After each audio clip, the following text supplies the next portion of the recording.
بسم اللہ الرحمن الرحیم وإلہکم الہ واحد لا الہ الا هو الرحمن الرحیم صدق اللہ العظیم وصدق رسولہ النبی الکریم۔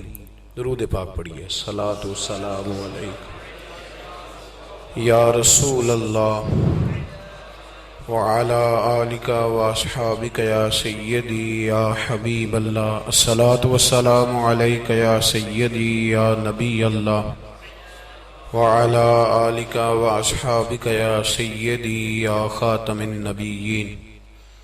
تمام تعریفیں، حمد و ثنا اللہ تبارک و تعالیٰ کے لیے،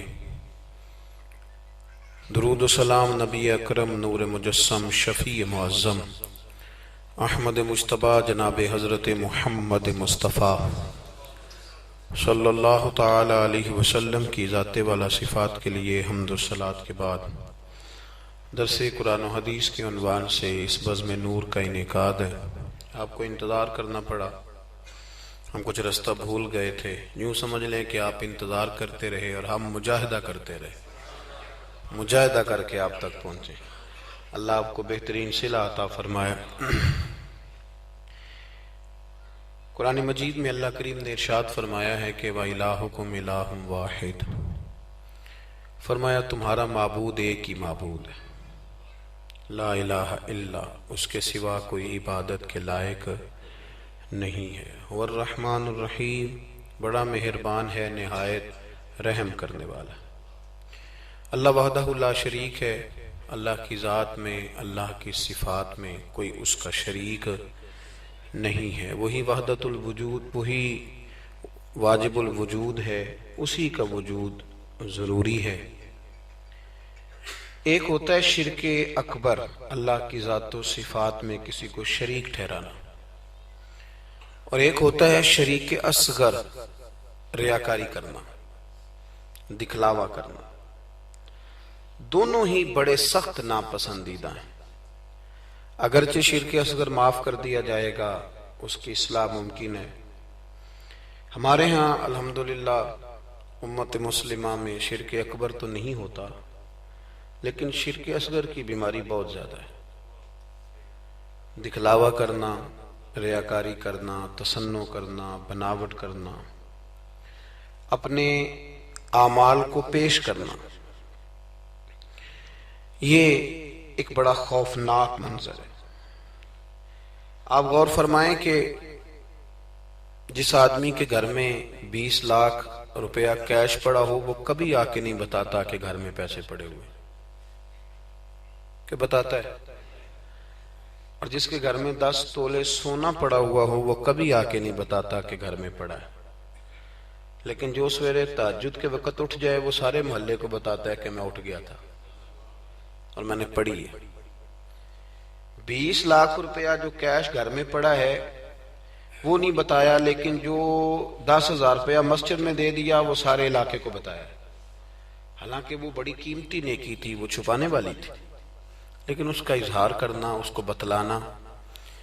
حضرت عمر فاروق رضی اللہ تعالیٰ عنہ فرماتے ہیں کہ میں اللہ کے پیارے محبوب صلی اللہ علیہ وسلم کی قبر اطہر کی زیارت کے لیے حاضر ہوا تو حضور کے مزار کے پاس بیٹھ کر حضرت معاذ ابن جبل رضی اللہ تعالیٰ عنہ رو رہے تھے۔ میں نے انہیں دیکھ کے کہا کہ کیوں رو رہے ہو؟ کہنے لگے نبی پاک علیہ السلام کی 2 حدیثیں ہیں جن کی وجہ سے میں بڑا پریشان رہتا ہوں، میں سوچتا ہوں کہیں میں زاد میں نہ آ جاؤں۔ ابن ماجہ میں حدیث موجود ہے۔ حضرت سیدنا عمر فاروق رضی اللہ تعالیٰ عنہ فرماتے ہیں کہ میں نے ان سے پوچھا کہ وہ 2 باتیں کون سی ہیں؟ تو فرمانے لگے، ایک تو نبی پاک صلی اللہ علیہ وسلم نے یہ فرمایا تھا کہ اللہ فرماتا ہے جس نے میرے ولی سے دشمنی کی، میرا اس کے خلاف اعلان جنگ ہے۔ تو حضرت معاذ ابن جبل کے رونے کی وجہ محدثین اور شارحین نے یہ بیان کی کہ وہ رو اس لیے رہے تھے کہ کیا پتہ چلے گا کہ اللہ کے بندوں میں سے ولی کون ہے، تو کہیں بھول کر بھی کسی کی بے ادبی نہ کر بیٹھوں، اس لیے وہ رویا کرتے تھے، ڈرا۔ یہاں تو لوگوں کو پتہ ہوتا ہے نا یہ ولی ہے اللہ کا، پتہ ہے نا لوگوں کو کہ داتا صاحب اللہ کے ولی ہیں، خواجہ معین الدین اجمیری اللہ کے، حضرت بایزید بستامی اللہ کے ولی ہیں، حضرت جنید بغدادی اللہ کے، لیکن پھر بھی لوگ بے ادبی کرتے ہیں. پتہ ہے. چونکہ حضرت معاذ ابن جبل فرماتے مجھے پتہ نہیں اس لیے ڈر لگتا ہے. اور دوسرا حضرت معاذ، اس مسجد میں اذان ہوگی جی؟ یہاں اذان ہوتی ہے نہیں؟ یہ جو ابھی ہونی ہے نا جی؟ جی ٹھیک. تو حضرت معاذ ابن جبل رضی اللہ تعالیٰ عنہ فرماتے ہیں دوسری یہ بات کہ نبی کریم صلی اللہ تعالیٰ علیہ وآلہ وسلم نے ارشاد فرمایا کہ تھوڑی سی ریاکاری بھی شرک ہے. تھوڑی سی، سیاستہ کی روایت درس کر رہا ہوں. یعنی یہ نہیں ہو سکتا کہ چلیں آپ تھوڑی سی کر لیں اور باقی سارے مخلص ہو جائیں، یہ نہیں فرمایا، بلکہ فرمایا تھوڑی سی ریاکاری بھی شرک ہے. تھوڑا سا بھی دکھلاوا نہ کرو، تھوڑا سا. چونکہ ذات الہی کے لیے جو کام کر رہے ہو وہ بندوں کو کیوں بتا رہے ہو؟ جو کام اللہ کی رضا کے لیے، اس میں بندوں کی شراکت کا کیا معنی ہوگا؟ میرے عزیز دوستو، ہمارے ہاں معاشرے میں گھٹن تب پیدا ہوتی ہے جب لوگ نیکیاں چھپ کے نہیں کرتے. بہت سارے لوگوں کو نماز پڑھ کے بھی سکون نہیں ملتا، ذکر کر کے بھی سکون، اس لیے کہ کہیں نہ کہیں ان کے دل میں یہ بات بیٹھ جاتی ہے کہ میں نفل پڑھنے لگا ہوں، اللہ کرے کسی کی نظر پڑ جائے اور وہ دیکھ کے کہہ دے کہ میں نہ، کیا میری بات، کیا میرا رویہ. حضرت جنید بغدادی رحمت اللہ علیہ فرماتے ہیں کہ ایک شخص تھا میرے زمانے میں جس نے نیک بننے کے لیے نماز شروع کی اور بڑی پکی نمازیں پڑھتا تھا، لیکن جدھر سے گزرتا تھا لوگ کہتے تھے وہ دیکھو ریاکار جا رہا ہے. کیونکہ جس مقصد کے لیے کام کرتا تھا وہ عیاں ہو گیا. میرے پاس ایک دن آیا، کہنے لگا حضور نیک نامی کے لیے عبادت شروع کی تھی، الٹا بدنام ہو گیا ہوں. تو آپ فرماتے میں نے اسے کہا تو لوگوں کی طرف سے امید اتار کیوں نہیں دیتا کہ لوگ تیری تعریف کریں گے؟ تو ایک ہفتہ اس لیے پڑھ کے میرا اللہ دیکھ لے اور اللہ کے رسول دیکھ لے، اس لیے پڑھ لے ایک ہفتہ، پھر اس کے بعد مجھے بتانا. وہ شخص کہتا ہے ابھی پورا ہفتہ نہیں ہوا تھا کہ میرے پورے علاقے نے میری عزت کر دی شروع کر دی. اخلاص بڑا ضروری ہے. آپ یقین کریں اب تو یہ جو ہمارا مذہبی ماحول ہے نا، اس کے اندر بھی آپ کبھی اشتہار پڑھیں تو ایک صدارت ہوتی ہے، ایک سرپرستی ہوتی ہے، ایک نگرانی ہوتی ہے، ایک خصوصی تعاون ہوتا ہے، ایک مہمان خصوصی ہوتا ہے، ایک فلانے صاحب ہوتے ہیں، ایک فلانے صاحب ہوتے ہیں. تو کئی دفعہ بندہ سوچ میں پڑ جاتا ہے کہ یار حد ہو گئی ہے، اس گاؤں میں صرف 6 ہی بندے ہیں، یہی صرف قابل بندے تھے جن کے نام لکھ دیے گئے، اور پھر جس کے پاس نوٹوں کی دتھی ہوتی ہے اس کا فرنٹ سیٹ پہ اس کا نام لکھا ہوا ہوتا ہے، وہ آگے ہوتا ہے. ایسے تو نہ کریں آپ. اخلاص دیکھیں نا، جو بندہ ویڈیو میں آ گیا اس کا تو سب کو پتا چل گیا کہ محفل میں آیا ہوا تھا، تو جو ویڈیو میں نہیں آیا اس کا بندوں کو پتا چلے نہ چلے، رب رسول کو تو پتا ہے نا کہ آیا ہوا تھا. آپ کی اس محفل کا مہمان خصوصی پتا کون ہے؟ بتا دوں؟ میں نہیں، میں تو سیدھا سٹیج پہ آیا ہوں، سٹیج سے سیدھا گاڑی میں جاؤں گا. اس محفل کا مہمان خصوصی وہ ہے جس نے یہاں جھاڑو دیا مسجد میں، جس نے صفیں بچھائی ہیں، جس نے جو پیچھے بیٹھا ہے، جس نے بیچارے نے یہاں سارا دن محنت، جس نے اشتہار لگایا، وہ مہمان خصوصی جس نے محنت کی. باقی تو آئے لوگ صدارت کر کے گزر گئے. اخلاص والا عمل زندہ رہتا ہے. اور اگر آپ ناراض نہ ہوں تو میں تو ریاکاری کا سادہ ترجمہ کیا کرتا ہوں، اگر آپ کہیں تو کر دوں. یہ تسی بولے نہیں، 2-4 تے بندے بولے رہن دینے ہیں، کوئی اور گل کر لے. کر دوں ریاکاری کا سادہ ترجمہ؟ میں ریاکار کو نہ اداکار کہتا ہوں. میں کہتا ہوں جو ریاکار ہوتا ہے یہ بنیادی طور پہ تو اداکاری لمبی چلتی کوئی نہیں، بندہ تھک جاتا ہے. اداکاری لمبی نہیں چلتی، لمبا کام اخلاص والا چلتا. وہ تھوڑا ہو وہ اخلاص والا چلتا ہے. خلوص کا معاملہ کریں بھئی، کچھ کام تو ایسے کریں جو فقط اللہ اور اس کے رسول کی رضا کے لیے، اور ان کو چھپائیں کہ کوئی بندہ دیکھ نہ لے، چھپا کے رکھیں. مخلص فی الدین، اللہ کی رضا کے لیے.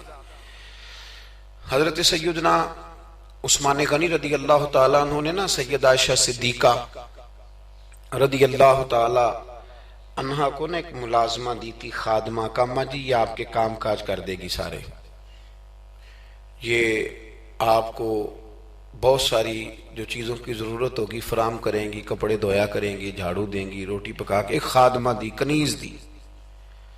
وہ کنیز کہتی ہے کہ میں تو گئی تھی حضرت عائشہ کی خدمت کرنے، اور وہاں منظر یہ تھا کہ جناب عائشہ میرے بھی سارے کام کر دیتی تھی۔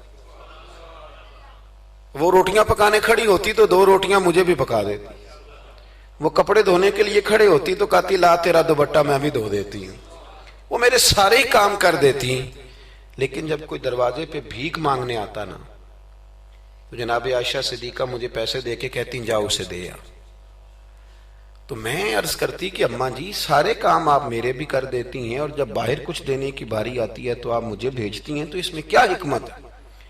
تو جناب عائشہ صدیقہ رضی اللہ تعالیٰ عنہ کی سوچ دیکھیں، پھر لوٹیں میرے دوست، دیکھیں ہماری اماں ہماری تربیت کیسے کرتی ہیں، دیکھیں ان کا انداز فکر کیا ہے سوچنے کا۔ جناب عائشہ صدیقہ رضی اللہ تعالیٰ عنہ فرمانے لگی جب تو باہر جا کے اس کو خیرات دے گی نا تو وہ تجھے دعا دے گی، تو وہ سمجھے گی کہ یہ مجھے دے رہی ہے، وہ دعا بھی تجھے ہی دے جائے گی۔ میں دعا بھی نہیں لینا چاہتی، میں نے جو بھی اجر لینا ہے قیامت کے دن اپنے رب کریم سے ہی لینا ہے۔ میں چاہتی ہوں کہ دعا بھی تو ہی لے لے، میں دعا والا۔ یہاں تو 36 مرتبہ شکریہ ادا کرنا پڑتا ہے، 36 مرتبہ، فلانا آیا اس کا بھی شکریہ، فلانا آیا اس کا بھی شکریہ، فلاں صاحب آئے ان کا بھی شکریہ، اتنے شکریہ ادا کرنے پڑتے ہیں۔ اور ہمارے تو دیہاتوں میں لوگ کہتے ہیں نیکی تے میں کراں پر یہ کڑا نہ نیکی کر دے۔ میں کہ چلو انہوں نے کہنے ہیں تساں نیکی کیتی تو اڑے اشتہار چھپوا دیں، بندہ بڑا چنگا بھی میرے نہ نیکی کر گئے، اس کے پوسٹر لگنے چاہیے۔ نیکی کس کے لیے کی تھی؟ بولیے سارے بولیے۔ تو اللہ کو بتانے کی ضرورت ہے۔ ہمارے ہاں تو ختموں میں بڑا برا حال ہوتا ہے، ایک لسٹ دی جاتی ہے بڑی لمبی، مجھے بھی ایک جگہ لسٹ دے دی، اس پہ لکھا تھا کہ 5000 قرآن پاک پڑھا ہے، حالانکہ مرنے والے کا اپنا بیٹا ایک سپارہ بھی نہیں پڑھتا، وہ ایک سپارہ بھی نہیں پڑھتا۔ 5000 قرآن پاک، اتنے لاکھ درود شریف۔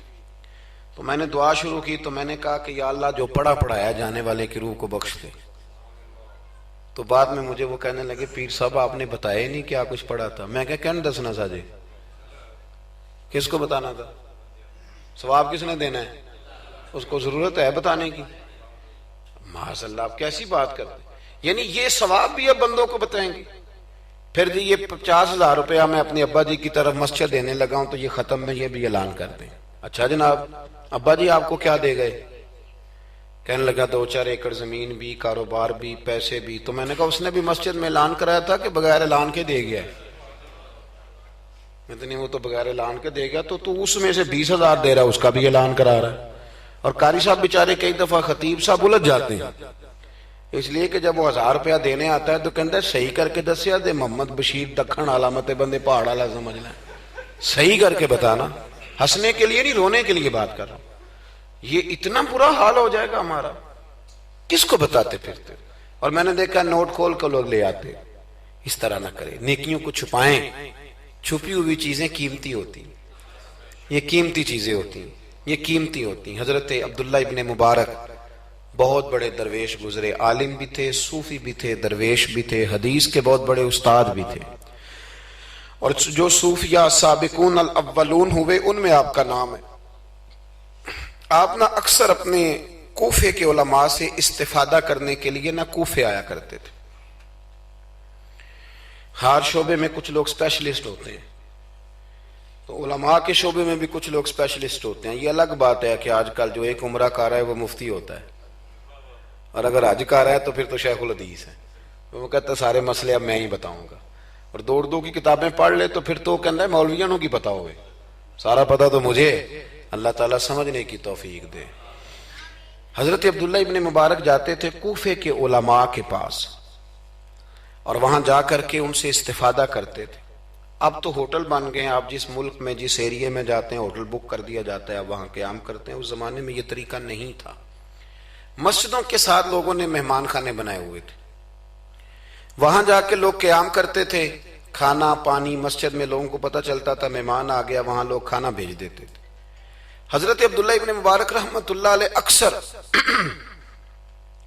اس مہمان خانے میں کوفے جا کے رکتے۔ ایک نوجوان تھا، اس کو علماء کی خدمت کا بڑا شوق تھا، اللہ کے بندوں کی خدمت کا شوق لگ جائے تو پھر اللہ بڑی رحمت فرمایا کرتا ہے. اسے بڑا شوق تھا, وہ بڑی خدمت کرتا, آپ کے لیے کھانا لاتا, پانی لاتا, چائے لاتا, تکیہ پیش کرتا. بڑے مہینوں سالوں سے ملاقات رہی. پھر ایک دفعہ حضرت عبداللہ ابن مبارک آئے کوفے میں تو پوچھا کہ وہ نوجوان کہاں ہیں. لوگوں نے عرض کی حضور وہ چھوٹا سا کاروبار کرتا تھا تو اس پہ قرضے چڑھ گئے. جن لوگوں کے پیسے دینے تھے نا وہ بڑے تگڑے لوگ تھے, انہوں نے پرچہ کٹوا دیا. کوتوالے شہر سمجھ لیں کہ ایس ایچ او گرفتار کر کے لے گئے. جب تک بندہ سخاوت کر رہا ہوتا ہے تب تک نہیں لوگ پوچھتے کہاں سے آئے ہیں, اور جب بندہ کہیں الجھ جائے نا تو پھر بندے کہتے ہیں اوہو بندہ ہی ٹھیک نہیں تھا. بڑے بڑے لوگوں کو نقصان ہو جاتا ہے کاروبار میں, یہ کیا بات ہوئی.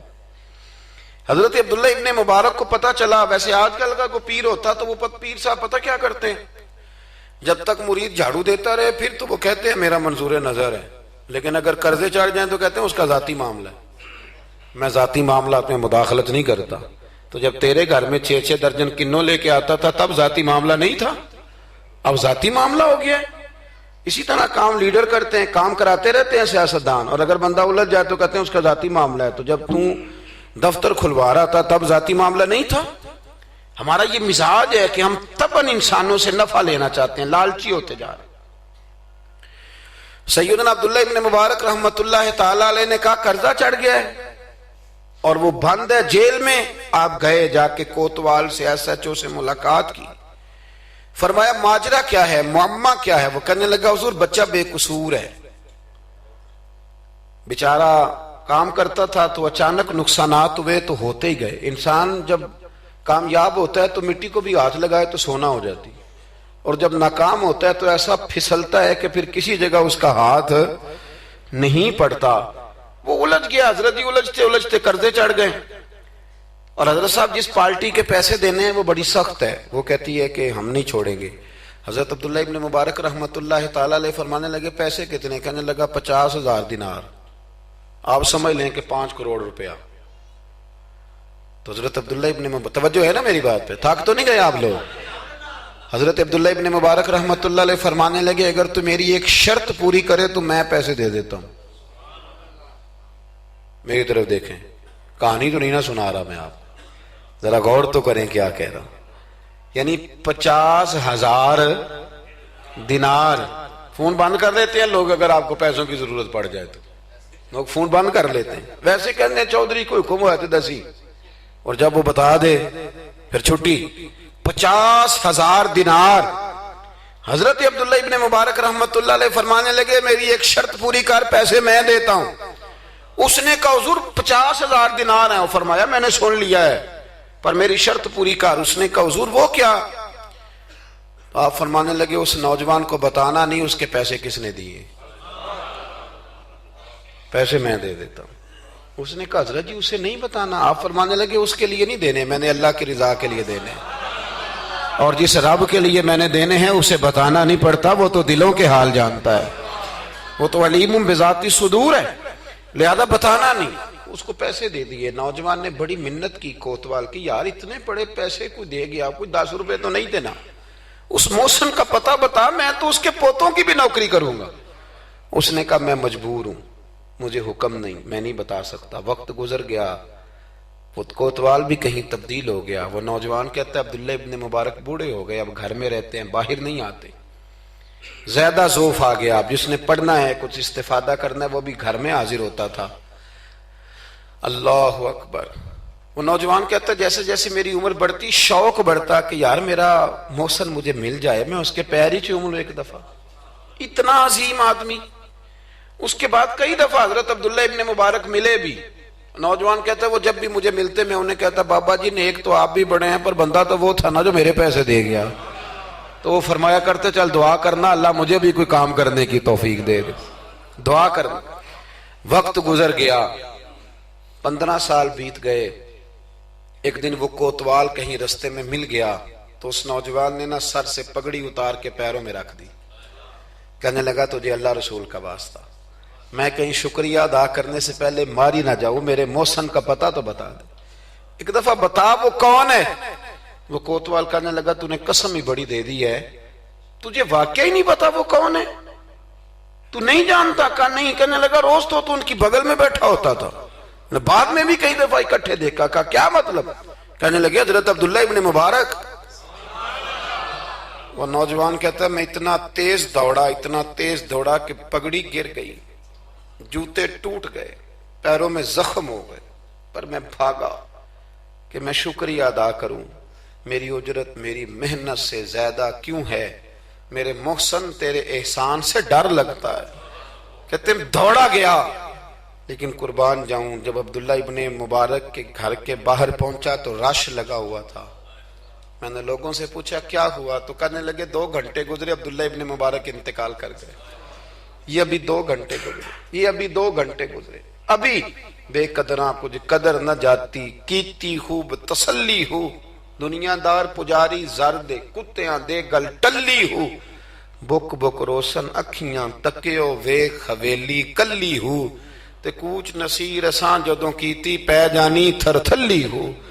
دنیا جمع ہو گئی, لوگ رو رہے ہیں. وہ نوجوان کہتا ہے کہ میں اندر داخل ہوا تو سفید کفن میں نے نورانی چہرے والا بابا لیٹے ہوئے دیکھا, اور میں نے پھر اپنی داڑھی ان کے پیروں میں رکھی, اور میں نے کہا بابا آپ نے تہجدیں کتنی پڑھی آپ جانے اور آپ کا رب جانے, قرآن کتنے ختم کی آپ جانے اور اللہ جانے, کتنے لوگوں کو علم حدیث دیا آپ جانے اور آپ کا رب جانے, پر جو آپ نے میرے ساتھ کیا ہے نا, مجھے امید ہے اس ایک نیکی کی برکت سے ہی رب آپ کو جنت عطا کر دے. یارو کوئی کام کرنا بھی تو اسے دکھا لینا, اس پر اس قدر زیادہ. تشریف رکھیں جی, اللہ خوش رکھے آپ کو. میں تو خدمت تھوڑی کرانے آیا ہوں, اللہ آپ کو بہت ساری عزتوں سے نواز. میری خدمت اتنی ہے کہ آپ میری کوئی ایک بات سمجھ جائیں, اللہ آپ کو جزائے خیر دے. عزیز دوست, اگر مزاج میں خلوص ہو, ایک دیکھیں نا, بیوی کو آپ سارا خرچہ دیں, اس کی ہر بات مانے, لیکن اسے پتہ چل جائے کہ میرے ساتھ مخلص نہیں, کہیں اور بھی اس کی نظر ہے تو گھر بستا ہے. اور اگر خامند کو پتہ چل جائے کہ کپڑے بھی وقت پہ دھو کے دیتی ہے, روٹی بھی ٹائم پہ پکاتی ہے, لیکن میرے ساتھ مخلص نہیں, تو گھر چلتا ہے؟ اخلاص نہ ہو تو گھر نہیں چلتا, تو پورا دین کیسے چلے گا؟ لیکن لوگ دکھاتے پھرتے ہیں اپنا, آپ بتاتے پھرتے ہیں, الجھ گئے ہیں. کیا ضرورت ہے ان چیزوں کی؟ اگر آپ کے اندر خوشبو ہے تو خوشبو کو تھوڑی ضرورت ہے کہ وہ بتائے کہ میں خوشبو ہوں. خوشبو بتایا نہیں کرتی, خوشبو آیا کرتی ہے. خوشبو بولیے آیا کرتی. امام زین العابدین, بس بات سمیٹنے لگا ہوں, امام زین العابدین حضرت امام حسین کے کربلا میں بچنے والے اکیلے شہزادے, نواسہ رسول, جگر گوشہ بطول, حضرت سیدنا امام زین العابدین بیمار کربلا رضی اللہ تعالیٰ عنہ. امام زین العابدین نا, ان کا وصال ہوا تو جب ان کو غسل دیا جانے لگا تو ان کی پشت پر موٹے موٹے نشان تھے. لوگوں نے آپ کے صاحبزادے سے کہا یہ نشان کس بات کے ہیں؟ تو صاحبزادے رو پڑے, فرمانے لگے میرے ابا جی نا رات کو اناج کی بوریاں اپنی پشت پہ رکھ کے غریبوں کے گھروں میں پہنچا کے آیا کرتے. تب لوگوں میں تجسس پیدا ہوا کہ صاحبزادے آپ کہاں رہتے تھے؟ تو فرمانے لگے میں کئی دفعہ عرض کرتا تھا کہ مجھے دے دیں, میں دے آتا ہوں. تو فرمایا کرتے تھے پتر اگر تمہیں دوں گا تو پھر اس غریب کا نام بھی بتانا پڑے گا, پھر اس غریب کا نام بھی بتانا پڑے گا, تو میں اسے رسوا نہیں کر سکتا. میرا اس کا اور میرے اللہ کا راز ہے. یار کوئی تو نیکی ہو جو چھپی. ہمارے ہاں لوگ کہتے ہیں جی پہلے پتہ کرانا ہے بندہ مستحق ہے کہ نہیں, ہے نا جی.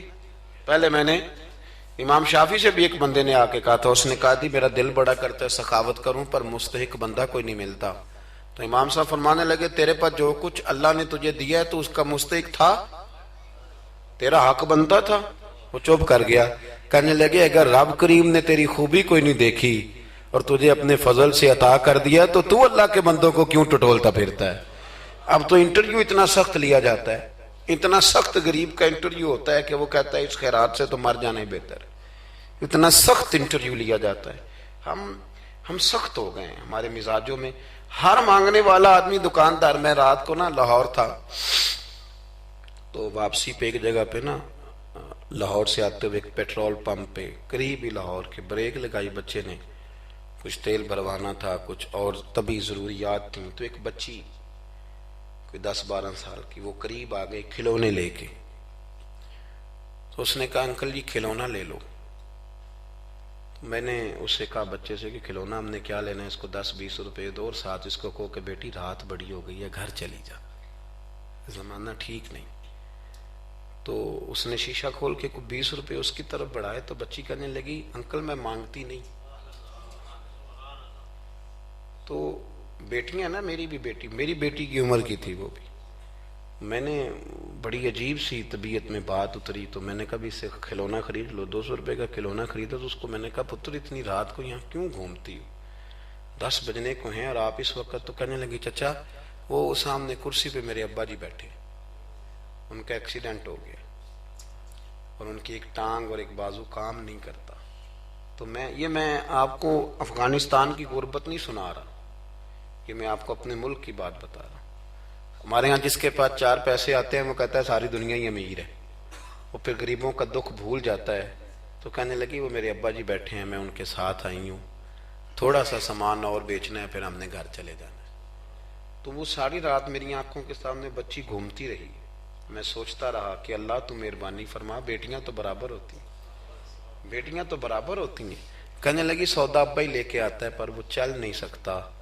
میں کہہ رہا تھا یار کیا کرنا ہے ان دولتوں کا جو لوگوں نے سمیٹ کے جیبوں میں رکھی ہوئی ہیں، کس کام کی؟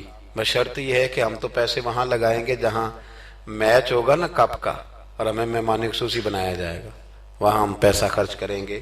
اور ہمیں جب کبڈی میں بلایا جائے گا کہ چلو صاحب آپ مہمان خصوصی ہیں تو آپ نے اتنے پیسے دینے ہیں، تو وہاں ہم دیں گے جہاں فوٹو بازی ہوگی۔ اخلاص، خلوص، للہیت، یہ حسن ہے، اس کو اپنائیے، اللہ ہمیں سمجھنے کی توفیق عطا فرمائے۔ میں مسافر سا آدمی ہوں، ابھی ایک جگہ پہ اور بھی آگے جانا ہے، اور یہ بھی دعا کریں کہ رات کا وقت ہے کوئی رستہ آسانی سے مل جائے۔ ہم جو پروٹوکول نہ لینے والے بندے ہیں نا، انہیں رستہ بھی مشکل سے ملتا ہے۔ پروٹوکول والے ہوں نا جی، جماعتیں ہوں بڑی بڑی، ایک جماعت کا صدر اس کونے میں کھڑا ہے، ایک اگلے محلے میں کھڑا ہے، ایک اگلے میں، پھر ذرا آسان ہو جاتا ہے۔ جگہ جگہ پروٹوکول ہوتا ہے نا، بغیر پروٹوکول کے جب گاڑیاں چلتی ہیں تو پھر اندھیروں میں کھو بھی جاتی ہیں کئی دفعہ۔ اللہ تعالیٰ آپ کو بڑی عزتیں عطا کرے اور بہت ساری برکتیں دے۔ میں دعا کے بعد رخصت لوں گا، کیونکہ جب آپ ملنے کے لیے دوڑتے ہیں تو کئی دفعہ بڑی دقت ہوتی ہے کہ یار لوگ پیار کر رہے تھے کیوں نکل گئے، لیکن آگے بھی کچھ لوگ انتظار کر رہے ہیں۔ اللہ آپ کو سلامتی عطا کرے۔ اللہم صلی علی سیدنا و مولانا محمد عدد ما فی علم اللہ صلاۃ دائمۃ بدوام ملک اللہ۔ اللہ جن لوگوں نے بندوبست کیا ان کی کوشش قبول فرما، جو تشریف لائے انہیں قدم قدم پہ راحتیں عطا فرما۔ اے عرش و فرش کے مالک ہمارے گناہ معاف کر دے، ہمارے گناہ معاف کر دے، ہمارے گناہ معاف کر دے۔ بھول جاتے ہیں ہم سے درگزر فرما، ہمارے حق میں رحمت والے فیصلے فرما، امت کی خیر فرما، امت کی خیر فرما، امت کی خیر فرما۔ اے اللہ کشمیر کی بیٹیاں روتی ہیں ان کی مدد فرما، فلسطین کی مائیں تڑپتی ہیں ان کی مدد فرما، برما کے مجبور خیموں میں رہتے ہیں ان کی مدد فرما۔ عراق، شام، فلسطین سارا ٹوٹ گیا ہے، اللہ ان کی مدد فرما۔ پاکستان کو نظام مصطفیٰ صلی اللہ علیہ وسلم کا گہوارہ بنا دے، ہماری مسجدیں آباد کر دے، ہماری مسجدیں آباد کر دے، ہمارے دلوں کو روشن فرما دے۔ اے اللہ مرنے سے قبل سچی توبہ کی توفیق دینا، اے اللہ ایمانداروں جیسی موت دینا، ہمیں پردہ پوشی عطا کر دے، ہمارے گناہ بخش دے، ہمارے حال پہ رحمت کر دے، ہمارے ساتھ درگزر والا معاملہ فرما، ہماری اس بستی پر اس گاؤں پر اپنا فضل فرما۔ اللہم انا نسألک العفو والعافیۃ فی الدین والدنیا والآخرہ۔ اللہم اعز الاسلام والمسلمین فانصرنا علی القوم الکافرین۔ وصلی اللہ تعالی علی حبیبہ سیدنا و مولانا محمد۔ السلام علیکم۔